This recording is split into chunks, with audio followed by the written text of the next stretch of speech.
దేవునామానికి స్తోత్రములు. మీ అందరికీ కూడా దేవునామమును శుభములు తెలియజేస్తున్నాను. మీ అందరికీ కూడా శుభము కలుగును గాక.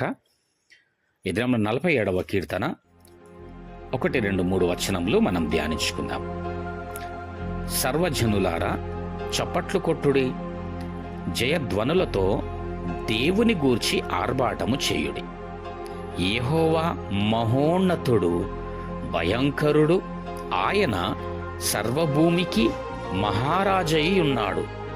ఆయన జనములను మనకు లోపరచును, మన పాదముల క్రింద ప్రజలను అనగద్రొక్కును. దేవునికి స్తోత్రం. హల్లెలూయా. ఎందుకు దేవుణ్ణి ఇట్టి విధంగా స్తుతించాలా అనేసంటే, దేవుడు నీ జీవితంలో చేసినటువంటి కార్యములను బట్టి. ఎందుకు స్తుతించాలా అనేసంటే, దేవుడు చేసినటువంటి మేలులను బట్టి దేవుణ్ణి స్తుతించాలి. ఈ 47వ కీర్తన కృతజ్ఞతతో దేవుని గణపరిచేటటువంటి కీర్తన.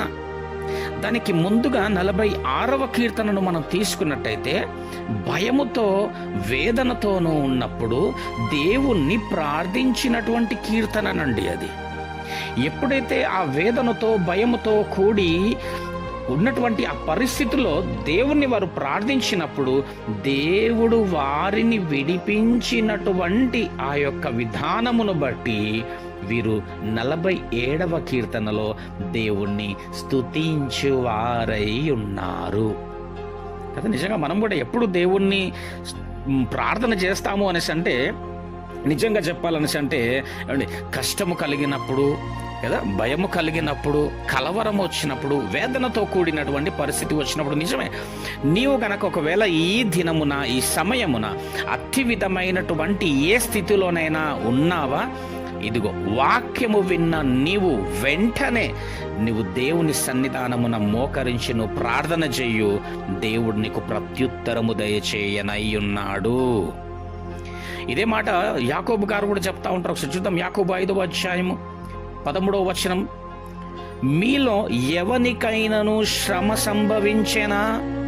ఏమండి, ఇక్కడ ప్రశ్న అడుగుతున్నాడండి దేవుడు. మీలో ఎవనికైనాను శ్రమ సంభవించేనా? బిడ్డ, ఆపదలో ఉన్నవా, శ్రమలో ఉన్నవా, ఇరుక, ఇబ్బంద, ఎటు తోచని స్థితియా, వేదననా, కలవరమా, బాధన, దుఃఖమా, ఆవేదననా, ఎందులోనైనా ఉన్నావా?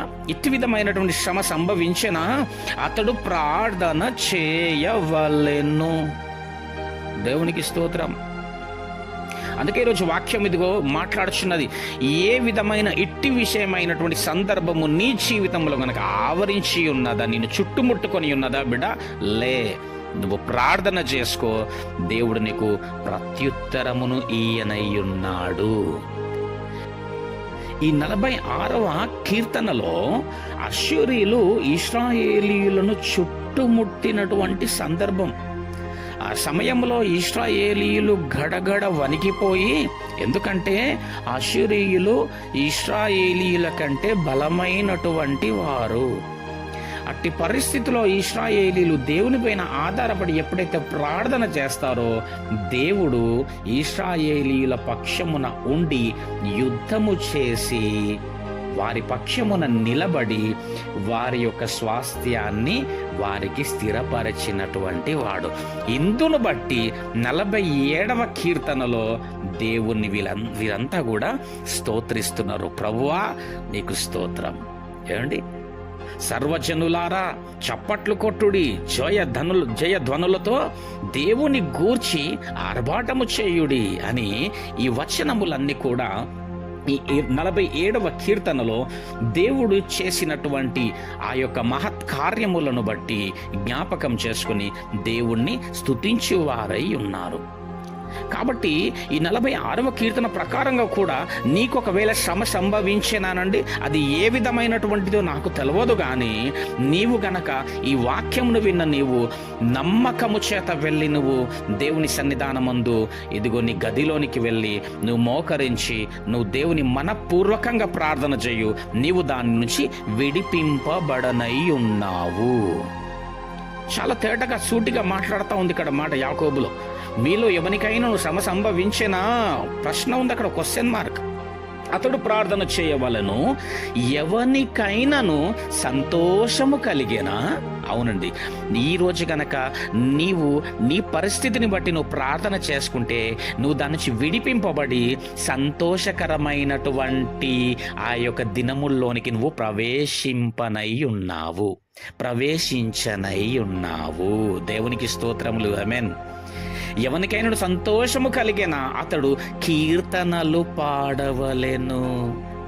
సర్వజనులారా చప్పట్లు కొట్టుడి. ఏమండి, జయధ్వనులతో దేవుని గూర్చి ఆర్భాటము చేయుడి అని దేవుణ్ణి నువ్వు స్తోత్రించనై ఉన్నావు. దేవునికి స్తోత్రం. చక్కటి మాటలు ఉంటాయండి ఈ యొక్క కీర్తనలో.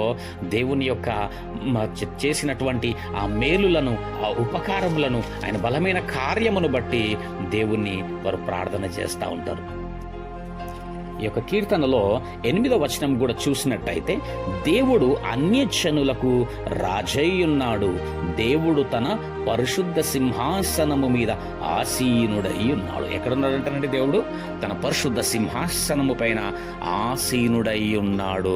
ఆయన సర్వజనులకు దేవుడై ఉన్నాడు గనుక ఎట్టి ఇబ్బంది, ఎట్టి విధమైనటువంటి శ్రమ నీకు ఒకవేళ సంభవించినట్టయితే దేవుని యొద్దకు వెళ్ళి నువ్వు ప్రార్థన చేసినట్టయితే ఆ సింహాసనం పైన ఆసీనుడై ఉన్నటువంటి ఆ బలమైనటువంటి దేవుడు నీ జీవితంలో, నీ కుటుంబంలో తన బలమైనటువంటి కార్యముల చేత నిన్ను విడిపించనై ఉన్నాడు, నిన్ను లేవనెత్తనై ఉన్నాడు, నిన్ను కాపాడనై ఉన్నాడు.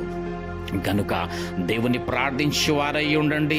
శ్రమ సంభవించినదా, ఏ పరిస్థితిలో నువ్వు ఉన్నావో కానీ ప్రియమైనటువంటి దేవుని బిడలారా, మీరు గనక ప్రార్థన చేసినట్టయితే ఈ వాగ్దాన ప్రకారంగా దేవుడు నిన్ను విడిపించి నిన్ను గొప్ప చేసి శ్రమలో నీకు తోడుగా ఉండి నిన్ను నడిపించనై ఉన్నాడు. ఇట్టి కృప నీకు దేవుడు అనుగ్రహించునుగాక. ఆమెన్.